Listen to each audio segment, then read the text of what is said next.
Welcome to Bounce, playful, unfussy conversations with SoCal's arts and culture stars. I'm your host, Susan Petrella, a lifelong arts and culture patron / advocate and the rockstar consultant who rockets your business to success. Each Wednesday, I'm hanging out with cool, clever, creative individuals. Today's guests are artists Rochelle Mendez, Elise Martinez, and Rupi Kalati from John Wayne Airport's art programs exhibit Glimmers and Hues. The exhibit was on view from October 10th, 2024 until February 24th, 2025, the Vi Smith Gallery. And the Vi Smith Gallery is in the secure area, so it's mostly travelers that can see that show, but you can also get an air pass and go view it as one of the members of the public. So I'm hoping that Heather will be here a little bit later, but I want to talk about a little bit about what Glimmers and Hues was all about. And her premise for, putting the exhibit together and inviting these artists to be part of it. A glimmer is a small amount of joy or peace that can make someone feel calm, connected, peaceful, and safe. A glimmer is a therapy term that is essentially the opposite of a trigger. Glimmers can be brought up by appreciating simple things such as the smell of freshly cut grass. For this exhibit, we hope that each traveler who passes by will catch a small amount of joy to take with them. And let me give a little bit of background on some of the artists that we have here. Rochelle Mendez grew up in Northern California on acres of open land in a small rural community outside of Sacramento. She moved to Southern California, received a bachelor's degree in advertising and graphic design, and started exploring the idea of photographing the expansive rural landscape more graphically and concisely. Elise Cervantes Martinez, she's Mexican-American, hails from Whittier, California. She's interested in multidisciplinary artists and chooses to express herself over different mediums. So she graduated the BFA in drawing and painting. But she just loves vintage artwork, textiles, collectibles. She also just completed her apprenticeship as a tattoo artist. So that's pretty cool. Maybe we'll talk about that.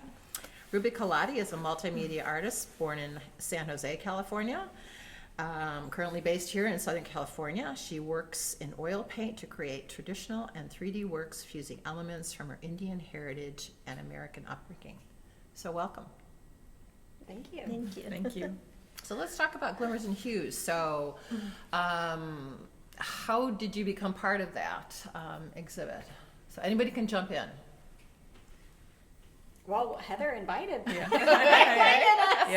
Now, had she worked with you all before, or? Yes. I worked with Heather, yes. Okay. I had not worked with Heather. She found me on Instagram. Okay. And we had mutual friends. And so what was the process of choosing an artwork for this exhibit? Well, she gave us the theme, and then Okay. I just chose works that brought me joy to look at, or subject matter that I really just was like. One was like a painting of my really good friend, back in the Bay Area, who now I live here, so it's like just having that painting reminds me of like all these great times that I've spent with her. And then another was a painting of my parents' house in San Jose, which I think you have a picture of. Okay. And that it's always so grounding, because moving to a new place is can be difficult because you don't have your community, and so you're building it. And so my paintings kind of ground me. And you work in oil paints, correct? Oils, acrylics, and sculpture. Okay. Yeah. Okay. So now, how long was the process of having, been contacted by Heather to create a work, and then now did you all create original work? Yeah. No, I didn't. Heather chose pieces that she knew of mine. Okay. And tell us about your work, Rochelle. Okay.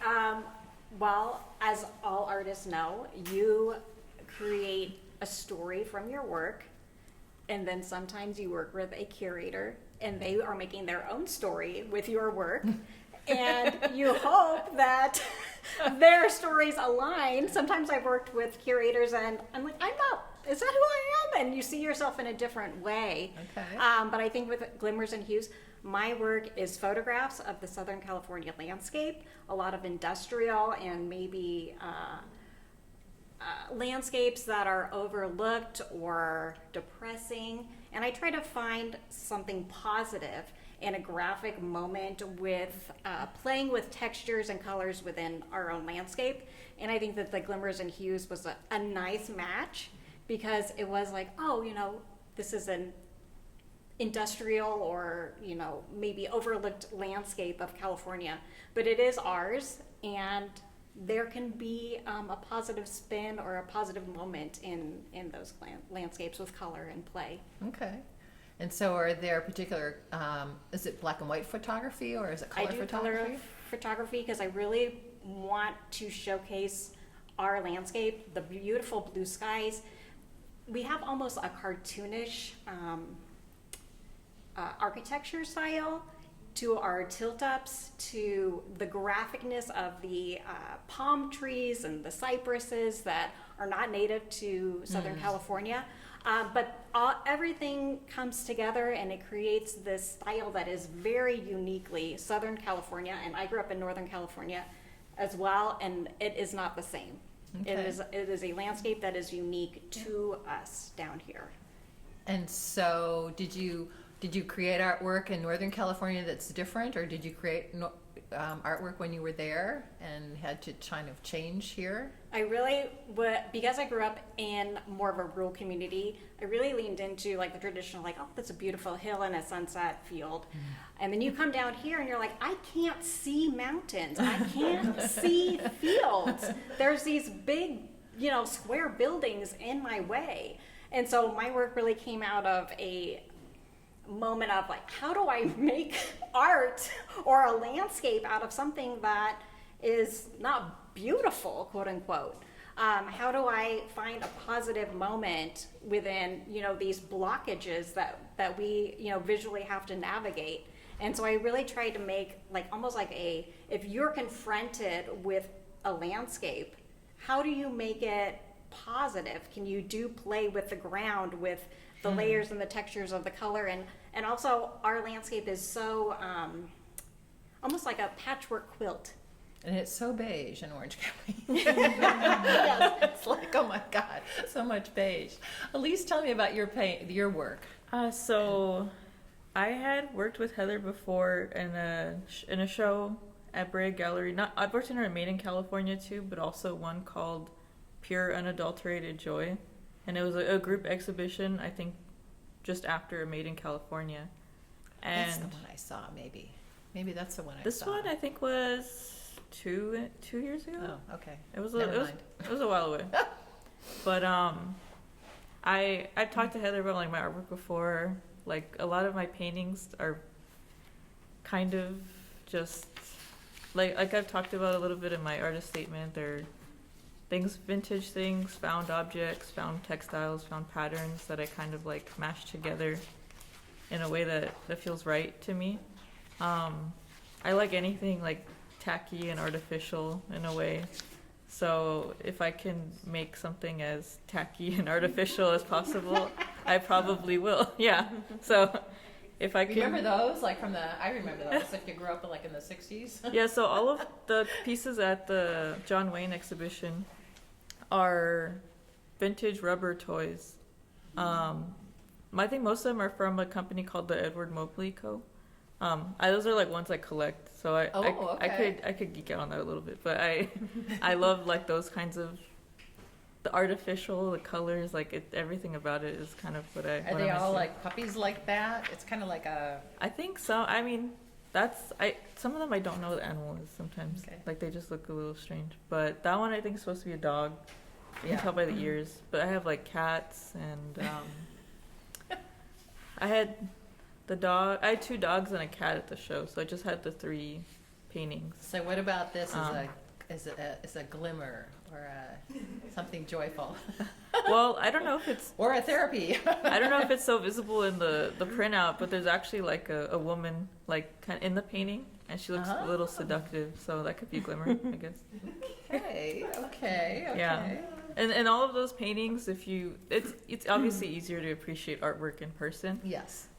But they are quite large, anywhere between like 3 to 5 feet, I would say. Because they're cut out, so I can't give like a specific measurement. Okay. But they all have like hidden like figure like So like a story within a story. Yeah. A glimmer within a glimmer. yeah. So I would take I take pictures of the objects that I have and then paint them. And then oftentimes what I do is like I also collect like pulp novels from the 50s and 60s. And so I'll take images from those and overlay them on top. So it's kind of like I think about who had these before. Like maybe they had the novel, who had this too, Okay. and like I just kind of put myself in that situation of what that would be. And this is rupees. Yes. So it's just what your parents' home. Yeah. So the colors are kind of interesting, and it's is it on wood too? That it's kind of cut out. Yeah. It's I use a CNC machine to cut out all my panels. Okay, So I don't know I what that. I don't know what that is. It's like a drill that will cut. Okay. It's like a computerized kind of drill. So I have to build this in a computer program, send it to the machine, and then it'll cut it. So is that what your actual parents' house looks like there? yeah. And the colors, why? I think the colors just come from my background. I'm Indian, and I grew up with a lot of bright fabric and patterns, so it just comes naturally. I've tried to tone it down, and I can't. So Well, that's a good thing, I guess, right? That you haven't toned it down. Now, do you all have studios that you work out of? And tell me about the process of like how you, sometimes you'll have like a notebook that you kind of. What was somebody saying that they made like they'll make a small sketch or whatever, and then they'll, figure out colors and blow it up or whatever. So I don't know who wants to start. Rupi, we got you on the Sure. hot seat, so. yeah. Right now I'm working out of my dining room at home. True artist. Yeah. I had Make a it work. I know. So I graduated with my master's, and then I had a nice studio at school, but Yes. in Laguna it's just really expensive. Sure. So I had to, use my dining room, which is kind of crazy right now because I have a solo show, and I'm making 9-foot cutout paintings. Is that something new then, the 9-foot cutout? The 9-foot, well, I do have some pieces that are multiple cutouts that kind of make one whole piece together, and I was exploring that in my MFA. But to do multiple, like I have 2 separate galleries in the museum, so it's like really hard to plan all of these pieces, and then they're not going to fit on my wall, so I have to kind of like divide You them. need more dining room tables, right? I Or know. borrow a few. No, they're dining- like complete. There's no dining room table. There's the kitchen, my living room. The CNC machine. Yeah. And this machine is in the kitchen, No, whatever? no. The machine, thankfully, is at school, Okay. so they let me use it, and it's really loud. And Sure. there's no way I can have it at home unless I have a house Okay. in a garage or something. Now, are some of the works in Glimmer, so what's the theme of the coming up for your solo show? It's more about my parents and my family. So, like, the idea that we're all born into families and the cultures that we come from. So, it's exploring what a soul is, I guess, and what you're born with. What you're born into and what you're born with and what you leave with. Okay, okay. So it's going to be somewhat, are they going to be layered like this work was, in the sense of, the home in the painting and then, It's a little different. Okay. I'll show you pictures of it, but yeah, it's I think I have like 2 separate art styles. They're similar, but like with the galleries I work with, it's really pop surrealism, and then I've been showing with museums once in a while, and that's been really heavy on my culture, and so they do overlap, but they're like different kind of subject matters. is that because like the gallery has an expectation of that's the work that they want to show of yours, and so you kind of have to make work to. I don't know. They've No? never said, they have themes, And they're like, can you make work for this theme? And the theme can be like celestial or like the tropics or something like that. So, and I look at their work, right, with every gallery, what are they showing? And it's like, okay, it's on mythology. And so I'm like learning how to make it more of my culture. So yeah, I just have different interests and Okay. learning how to merge them all together. And Well, not Painting. necessarily. yeah. Rochelle, tell us about your studio and how you work. Well, I mean, do you take photographs on your phone or No, a camera and do something with that? my studio really is my car when I'm driving out. I do have an office space in my home, but driving out and scouting, and you're just like, oh, that moment, I got to come back for it at this time of the light. Okay. And if you're a photographer, the light is everything, and you learn that morning light is different than evening light, and evening light hits this building or this side of the street, different than in the morning. So you kind of have to learn how to strategize. You're going out and So shooting. you're always on our freeways and byways. Sure. Driving around. Sure, it's the story of Southern California. Is, as we were speaking before the podcast started, the highways and the freeways are a main character in our life down here. Okay. And just real quick, I'm just going to hold up some of my work for the people in for the audience, so they kind of have an idea of what's going on. What am I talking about? Just very colorful, landscapes. But I do have an office, and I do shoot with digital cameras and film 35 cameras. I also like to go back to. And then what another happens time. once you get the shot that you like? Then I get the shot, and then I'm very. I love a really great composition, and so I really don't do too much with my photos. It's really just making sure that the composition is exactly how I want it to be, and I think that goes back to my graphic design. So do you manipulate that digital image then? I to get that really- or I you get really- it the first time? I really don't, and I found that when you go out and shoot, and you might notice this too with your shooting with your iPhone, it's the first shot or the last shot. And the ones in between, you can usually throw away. It's that gut instinct, or it's like, okay, I finally got that frame. So it's pretty simple process. And now I might just get 2 or 3 shots that I really, really love, in a year. I've kind of gotten to that point where it's just like, So being maybe more jaded? I don't know. Or No, is that too I can't. easy? Blonde moment. I can't think of that word, but selective. There you go. Selective, sure, maybe. Sure. Yeah. Interesting. So you get the shot, and then what do you do with it? Like to create the work for kind of like Glimmers and Hues or whatever. So what's the what happened? What are the steps? Really just printing, and that's the process, is that you are giving your baby off to somebody else to make. And I was speaking with these ladies here, these other artists, that it's so nice to be able to have complete control of your work. I cannot print, images huge in a dark room. So, I do have to use professional printers and then framers for the end product of my work. Now it looked like what the frame for this was. Okay, it was like a white frame. Yeah, so I it's use usually finish- like a like a frame or stainless, No, or it all those are, depends on the image. Yes, I usually use a framer called Finishing Concepts. They actually frame for LACMA, and really anybody who's anybody. I picked up my artwork one time a few years ago, and they had just framed a Monet show, and my work was right. So that was kind of exciting. Can I just slip it into my handbag? Or? I'm a nobody, but that's right there. So that was kind of a neat thing. But Yeah. they're great. They're a great company, and they make beautiful frames. And Elise, how do you work? Where's your studio? My studio is a spare room right now that I Okay. share with the dog. Okay. But like any art, I still feel like a student. I'm Yeah. always gonna feel like a student. So I honestly feel like that kind of messy space is what gets me, Sure. gets the juices flowing, I guess. So to it can't be speak. too organized. No, I No, can't. I no. really can't. I'll sit on the floor. I'll make it work. The more clutter, the better, honestly.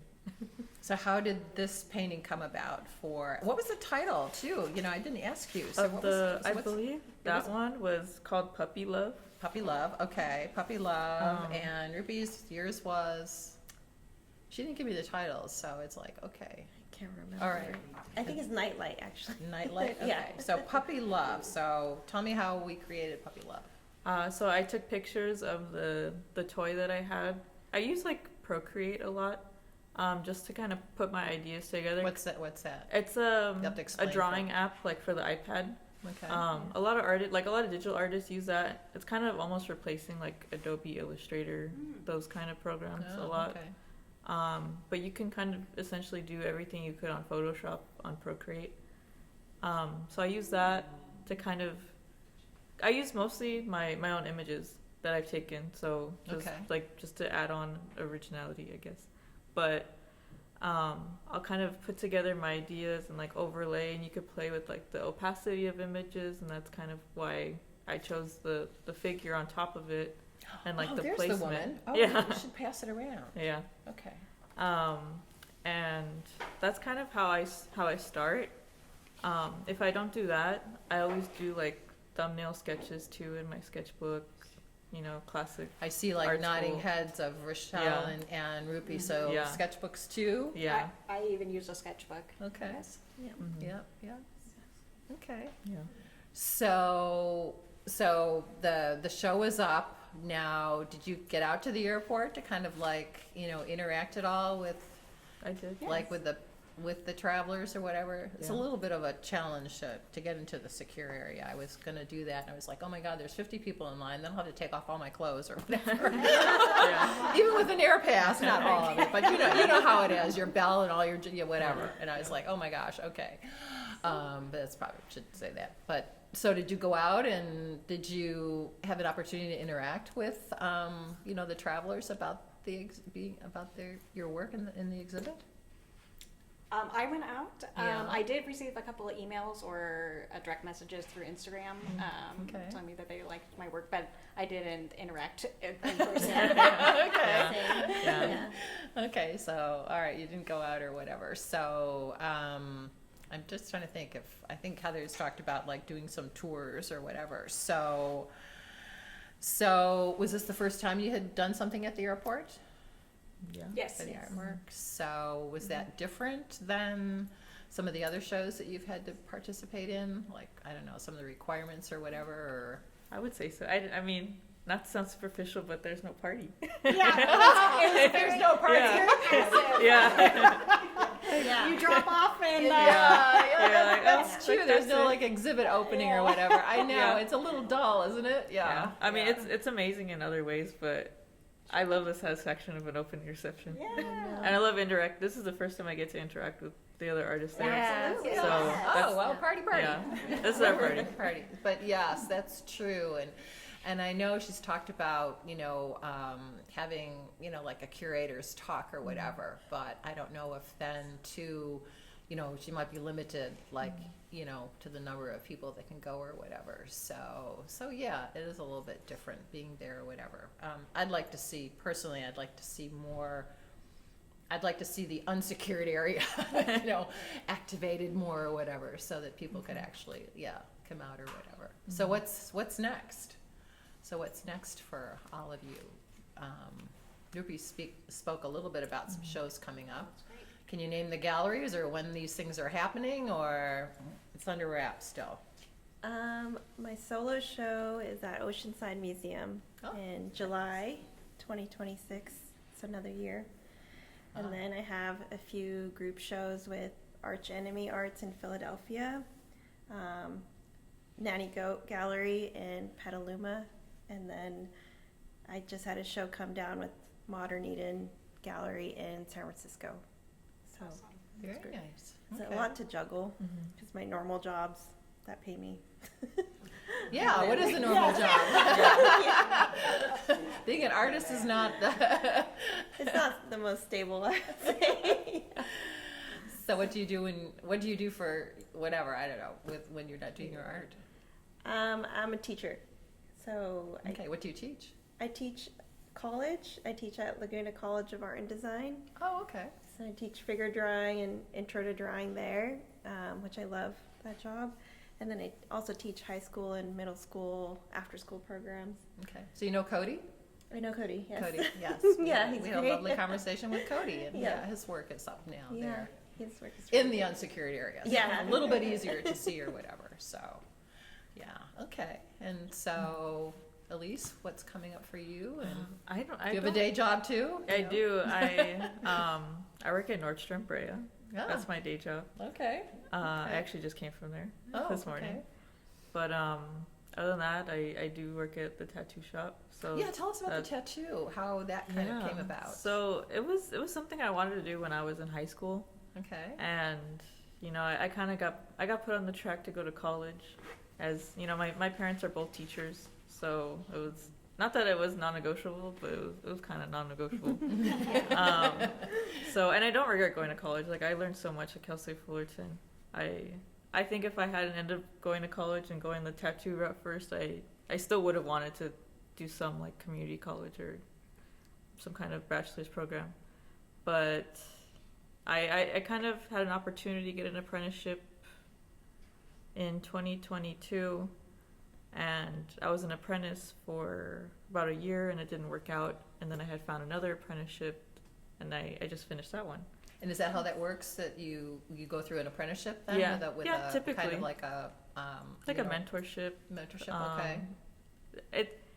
It's different everywhere, and it's such a big topic in like the tattoo world right now about apprenticeships. So Is it a it's good thing or bad thing or? it's a good thing. I think if you're trying to get into that, it's definitely something you should look into. But it's I don't know what I'm saying. What? I would think that would be the way to go. Yeah, you know, oh, 'cause of you're course. learning from more Yeah. established artists, just Oh, like yeah. your Yeah, artwork, of right? course, for sure. It's like a Um, course. You're taking like a course or whatever. Yeah. In it. So I extended my learning even more, and I finished my apprenticeship last month. Okay. So is there a And- party coming up? I know. I hope so. But yeah, it's been great so far. Yeah. Yeah, it feels like a day job in some ways, but also it doesn't. So do you have a shop that you're working through? Yeah, I work at Golden Heritage in Gardena, Okay. so in the South Bay. Now, do you specialize? Do you choose a specialty or you can tattoo? I don't know. I Yeah. don't know how it works. You so. could. I started learning mostly like American traditional tattooing, and that's like definitely a good place to like start. It's kind of very like foundational in a way. Okay. But I'm still like a young artist, and obviously I'm still like learning. Every artist is always going to be learning, no matter what medium. But I'm still trying to find like what style I want to fit myself in a way, Okay. because I definitely want to branch more of like my painterly aesthetic with my tattoo aesthetic. But I mean also like it's awesome just to work a job where you don't need to make the next like best thing in a way. I mean you have to make good art, don't get me wrong, but it's just satisfying to know like, oh, someone wants a butterfly. It doesn't have to be the best butterfly, but it's the one they want, and it doesn't have to be Okay, most unique. It just interesting. needs to be what they want, and you just do a good job, and you make them happy, Okay. and that's very satisfying in its own way. Is there a puppy love tattoo somewhere? I know, right? Maybe in the future for sure. Yeah. And so, Rochelle, what's happening with Ooh, you? I know. I'm in a hard time of my life. I have 2 teenage boys. Oh, So, okay. So I will be going to a track meet after this. So, I come from, I have a weird background because I was an advertising major. I got into corporate sales. And so I did that. And then now I really have to focus on my kids.